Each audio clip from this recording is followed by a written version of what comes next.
Muchachos, el día de hoy hablaremos de una de las enfermedades bacterianas más cruentas y en mi opinión tristes de todas, la enfermedad meningocócica invasiva, una patología altamente letal con una marcada tendencia a provocar secuelas permanentes y que además se encuentra entre las infecciones que mata con más rapidez de todas. En este video explicaremos cómo esta enfermedad es capaz de provocar la muerte en tan solo 24 horas, quienes corren un mayor riesgo de sufrirla y las consecuencias a largo plazo que puede provocar. Dicho esto, pongámonos en contexto.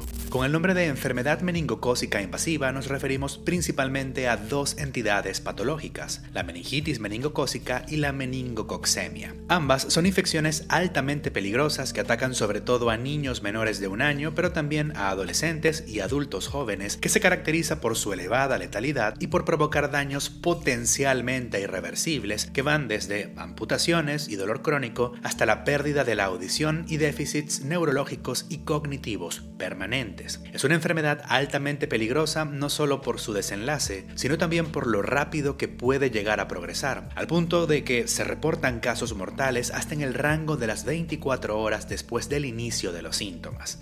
Síntomas que además pueden ser similares a los de otras enfermedades, lo que retrasa el diagnóstico inicial. Más allá de esto, la meningitis meningocócica y la meningococcemia son enfermedades relativamente comunes en países en vías de desarrollo, particularmente en África, donde incluso se habla de la existencia de un cinturón de la meningitis a lo largo del África subsahariana, debido a la alta frecuencia con la que aparece esta patología en esa región. Sin embargo, también está presente en el resto de los países del mundo en un grado variable, provocando un estimado de 1.2 millones de casos a nivel mundial. La causa de esta enfermedad es una bacteria conocida como Neisseria meningitidis y desde un punto de vista microbiológico se presenta en la forma de diplococos.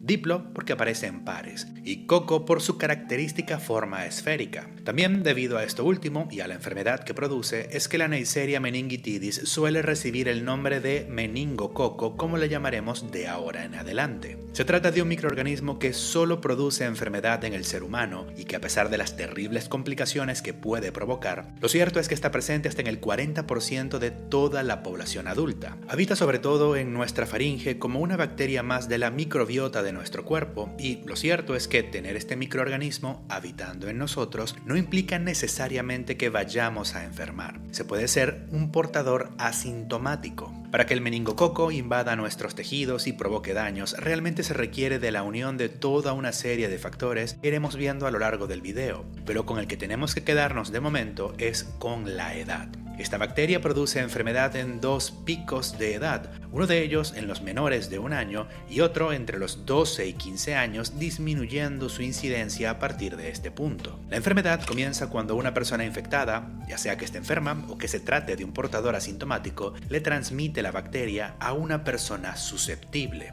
Esto usualmente ocurre a través de la inhalación de pequeñas gotitas de saliva contaminada. El meningococo normalmente se asienta en la faringe, donde puede proliferar y evadir las defensas de este tejido con relativa facilidad. Esta bacteria cuenta con la capacidad de digerir o destruir lo que se conoce como inmunoglobulina A, un tipo especial de anticuerpo que abunda en la faringe y que ayuda a mantener a raya a distintas clases de patógenos. Además de esto, el meningococo también puede hacer uso de una cápsula de proteínas y carbohidratos que le rodean. Es una cobertura especial que impide que éste sea fagocitado, o para que se entienda, comido por los macrófagos, que son células que constituyen también una de nuestras primeras y más poderosas líneas de defensa. Esta cápsula protectora es relevante también por otras razones. Por una parte, varía de acuerdo a la cepa o serogrupo de esta bacteria. Es un marcador que nos permite distinguir distintos linajes, siendo los más importantes los serogrupos A, B, C, Y y W.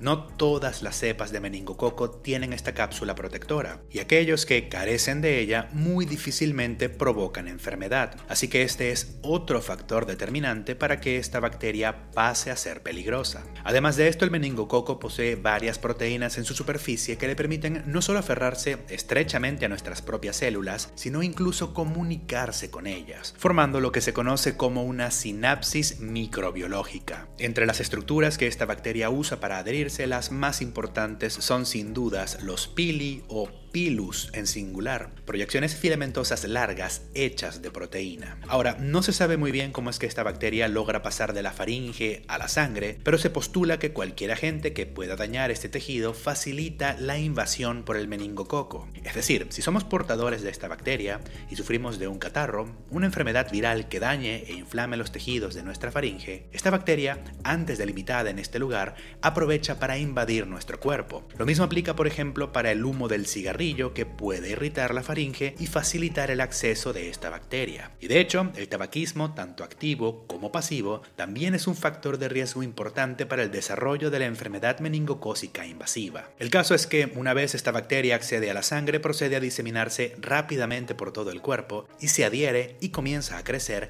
directamente sobre nuestro endotelio. El endotelio es el fino tejido que recubre el interior de nuestro sistema circulatorio y es un elemento fundamental a la hora de regular no solo el flujo sanguíneo en un tejido, sino también la coagulación de la propia sangre. Como se podrán imaginar, que este tejido sea colonizado por bacterias es un problema grave. El meningococo destaca por su capacidad para adherirse a las células endoteliales y reproducirse sobre ellas. Toda una hazaña en vista de que debe resistir la fuerza del flujo sanguíneo. Pero para esto cuenta con los ya mencionados pili, así como con otras estructuras de adhesión que les permiten a estas bacterias permanecer unidas entre sí. Aquí entran en juego también las ya mencionadas sinapsis microbiológicas que este patógeno puede formar con nuestras células.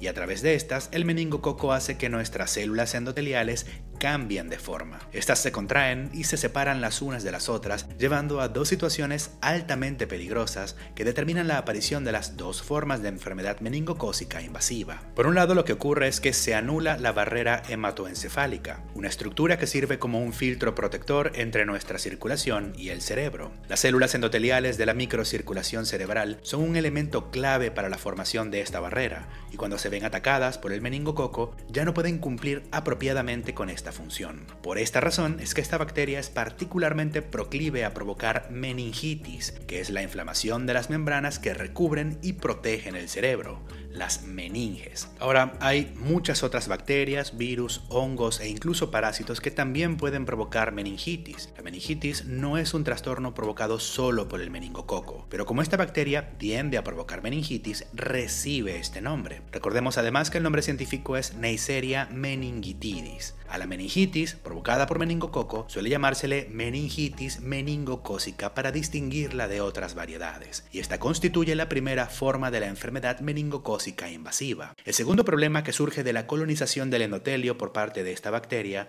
es la coagulación espontánea de la sangre dentro de nuestra circulación. El endotelio es una superficie muy lisa y con propiedades anticoagulantes. La unión estrecha entre las células endoteliales se asegura de que la sangre no tenga contacto directo con otros tejidos que sí que pueden favorecer la coagulación. La pérdida de la forma y la función normal de estas células por los efectos de esta bacteria dejan expuestos a los tejidos que yacen bajo el endotelio, y esto favorece fuertemente la coagulación de la sangre dentro de la circulación, lo que se traduce en coágulos, trombos, que pueden provocar infartos y necrosis en distintos tejidos. Esto es lo que lleva a que el meningococo sea capaz de provocar las amputaciones y lesiones terribles que le caracterizan, pero sobre esto ampliaremos en un momento. A la variedad de la enfermedad meningocócica invasiva, que surge por la presencia generalizada de esta bacteria o de sus compuestos en la sangre, se le llama meningococcemia. Es una enfermedad aún más peligrosa que la meningitis meningocócica y puede evolucionar con tal rapidez que puede llevar a la muerte en menos de 24 horas, como ya mencionamos. En estos casos de evolución tan dramática, esta enfermedad también suele denominarse como púrpura fulminante debido a una de sus manifestaciones más emblemáticas, lo que finalmente nos lleva a los síntomas. Los síntomas de la enfermedad meningocócica invasiva aparecen entre 1 y 10 días después de la infección, y estos suelen iniciar con manifestaciones propias de un resfriado: malestar general, dolor de garganta, dolor de cabeza, fiebre y dolor muscular. Sin embargo, el dolor de cabeza rápidamente se torna inusualmente intenso y pasa a acompañarse de vómitos y rigidez en el cuello. Estos son signos típicos de las meningitis en general, a los que además se suma la alteración del estado de conciencia, como estupor o confusión, así como fotofobia, miedo o, mejor dicho, aversión o rechazo a la luz. Pueden haber convulsiones, parálisis o debilidad de distintos músculos, daños en los nervios que emergen del cráneo, aparición de posturas patológicas como la postura en gatillo de fusil y, particularmente importante en niños pequeños, irritabilidad. Es importante porque los más pequeños difícilmente pueden reportar ninguno de sus síntomas y no es raro que se presenten sin rigidez de nuca ni fotofobia, lo que lamentablemente puede retrasar el diagnóstico inicial. Aunque, al contrario, hay ciertos signos que solo son evidentes en niños por debajo de cierta edad, como el abultamiento de las fontanelas, que son esos espacios que existen entre los huesos del cráneo cuando somos pequeños y que generalmente se conocen con el nombre de mollera. En el 66% de los casos, la enfermedad meningocócica invasiva se acompaña de manifestaciones cutáneas, lesiones en la piel que son características de esta enfermedad. Empiezan en la forma de máculas eritematosas, es decir, manchas rojizas en la piel que desaparecen al ser presionadas, pero estas rápidamente evolucionan a petequias, pequeñas manchas hemorrágicas que ya no desaparecen con la presión. Estas hemorragias se deben, por lo menos en parte, a que nuestro sistema inmune intenta matar a las bacterias asentadas sobre el endotelio de nuestros vasos sanguíneos. Y el problema no es que no lo logren, sino que al hacerlo, destruyen en el proceso a los propios vasos sanguíneos, provocando estas pequeñas hemorragias. Pero más allá de esto, si recuerdan, habíamos mencionado que esta bacteria también induce la producción de coágulos dentro de la circulación. También dijimos que esto puede provocar infartos y necrosis, sobre todo en las extremidades, pero además la capacidad de nuestro cuerpo para coagular la sangre no es infinita. Llega un punto en el que la constante formación de pequeños coágulos agota las proteínas necesarias para este proceso. El cuerpo, paradójicamente, pierde su capacidad para coagular la sangre, y entonces las hemorragias empeoran muchísimo, al punto de que las petequias crecen y se unen entre sí, formando lesiones conocidas como púrpuras. De allí el nombre alternativo de la meningococcemia, púrpura fulminante. Este trastorno que combina coagulación y hemorragias es lo que se conoce como coagulopatía por consumo, y es un fenómeno propio de la coagulación intravascular diseminada que está presente en algunas de las enfermedades más peligrosas que ya hemos visto en este canal, como la peste, el ébola o la enfermedad por virus de Marburgo. Ahora, si todo esto no les parece suficiente, hay un aspecto adicional sobre esta bacteria que la hace aún más letal: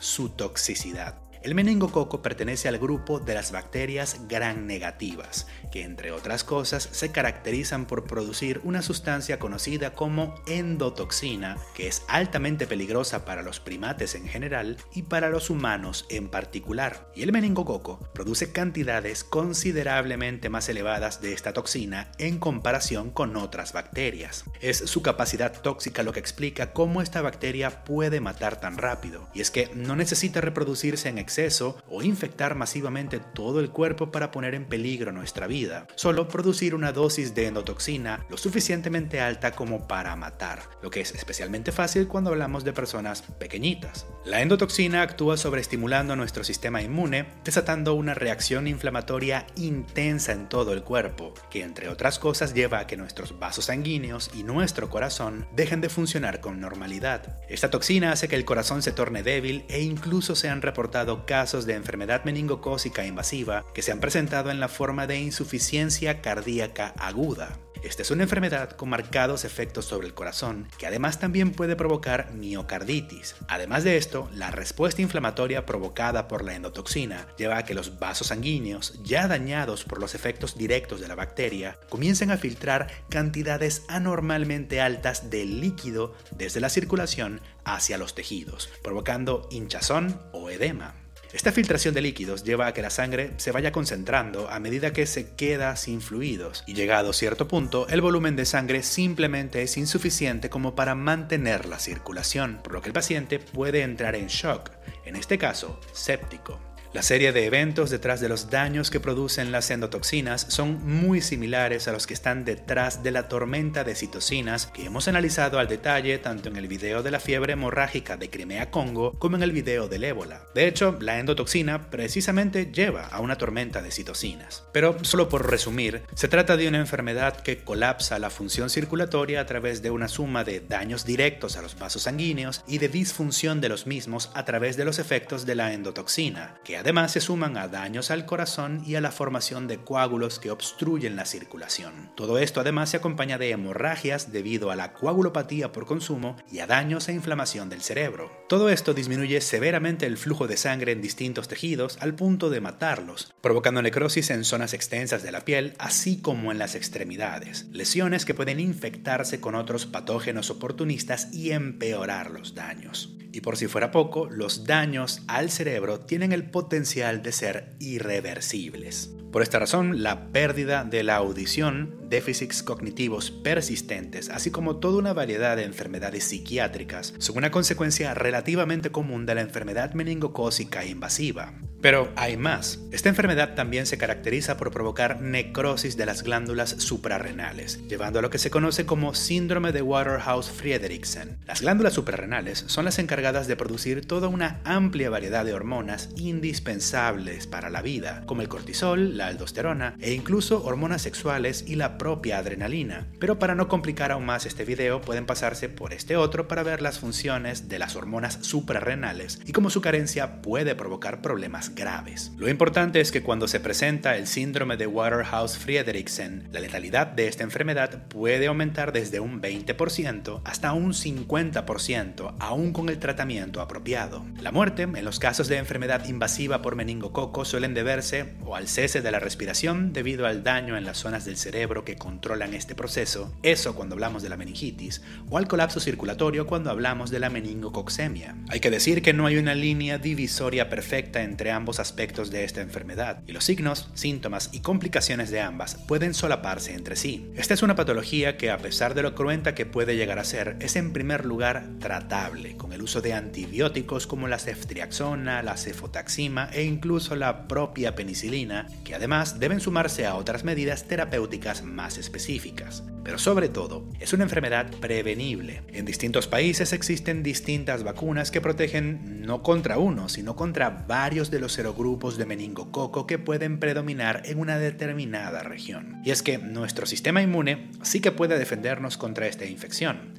Antes mencionamos que esta bacteria destruye un tipo de anticuerpos, la inmunoglobulina A, pero este no es el único tipo de anticuerpos que produce nuestro sistema inmune y de hecho tampoco es necesariamente el más importante. Nuestro cuerpo dispone de otras variedades como la inmunoglobulina G que puede o destruir directamente a esta bacteria o cubrirla de forma tal que ahora sí pueda ser eliminada fácilmente por los ya mencionados macrófagos. El problema es que la producción de esta clase de anticuerpos toma algo de tiempo en comenzar, días o incluso semanas, sobre todo cuando nos exponemos por primera vez a esta bacteria, y para el momento en el que nuestro cuerpo puede producirlos, puede que ya sea demasiado tarde. Las vacunas preparan al sistema inmune para ejecutar una respuesta exponencialmente más rápida contra este patógeno, de forma tal que la enfermedad no tenga la oportunidad de progresar, aunque lamentablemente el tema de las vacunas está cada vez más politizado y de forma innecesaria. Muchachos, no puedo cerrar este video sin mencionar que, si bien la meningitis meningocócica y la meningococcemia son las dos formas más relevantes de la enfermedad meningocócica invasiva, no son las únicas. Esta patología también puede presentarse en la forma de neumonía, artritis e incluso uretritis. Esta bacteria, de hecho, está íntimamente ligada con la que causa la gonorrea, que en contraste es conocida como gonococo. Dicho esto, espero que les haya gustado este video. De ser así, pueden pasarse por el del ébola o el del virus de Marburgo, que comparten ciertas similitudes con esta enfermedad en lo referente a la fisiopatología. Recuerden alimentar al algoritmo con un comentario. Yo me despido y nos vemos en el siguiente video.